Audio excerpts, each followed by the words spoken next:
Hola, nosotros somos López Rodríguez, Arlet Lisset y Michelle Juliana Lázaro del Ángel.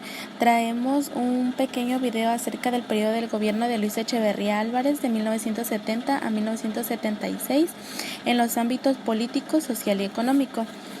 El nuevo gobierno encabezado por el presidente Luis Echeverría Álvarez parecía estar severamente mermada, ya que solamente hubo participación de 2/3 del total de las personas que pueden votar. De estos, el 20% habían votado por la oposición y el 25% había emitido votos nulos. Por lo tanto, el presidente había sido elegido por el apenas 37% del electorado. El primer año del sexenio de Echeverría se vio entorpecido por la recesión de Estados Unidos, a la que respondió con ortodoxia monetaria, suspensión de los créditos externos, la reducción del déficit de la balanza de pagos y la austeridad presupuestaria. Al año siguiente, echando a la borda la sabiduría monetaria, el gobierno emprendió un programa sumamente ambicioso de reformas fiscales, estructurales y sociales destinadas a lograr la transformación consideradas necesarias para corregir los desequilibrios creados por el desarrollo estabilizador.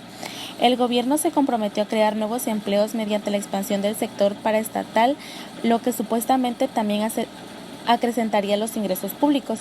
En el centro de la reforma política se encontraba la anunciada disposición del Ejecutivo Federal para entrar en un diálogo abierto con varios protagonistas, además permitir a los partidos de oposición una mínima representación en el Congreso. El gobierno, que hizo un doble juego dando alas a la democracia sindical a la vez que protegía su fuente de apoyo político en las organizaciones obreras oficiales, favoreció la ambición del SNESCRM, convirtiéndose en el único representante de los trabajadores en este sector. El resultado neto de las políticas sociales y económicas del gobierno de Echeverría fue la profundización de la crisis del desarrollismo entre 1971 y 1975. Los gastos federales casi se duplicaron al pasar del 41 a 145 millones de pesos, mientras el déficit pasaba de 4.8 a 42 millones de pesos. A pesar de la oposición encontrada en la instrumentación de sus reformas sociales, podemos concluir, sin embargo, que el sexenio de Luis Echeverría presenció progresos sustanciales en las leyes sociales, tocando la mayor parte del movimiento obrero, todavía el sector menos maleable del partido oficial y, por lo tanto, el acto mejor situado para desestabilizar el régimen. Gracias. Sexenio de Luis Echeverría de 1970 a 1976. Dentro del aspecto económico de Luis Echeverría se encuentra el modelo de desarrollo compartido. Este tenía como objetivos modernizar la industria, incrementar las exportaciones e impulsar el ahorro nacional.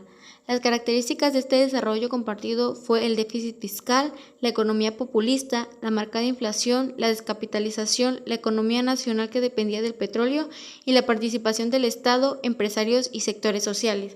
En el ámbito educativo se encuentra la reforma educativa, que surge en un contexto de crecientes cuestionamientos sociales y conflictos económicos. El gobierno pretendía que la educación fuera una respuesta a esta situación.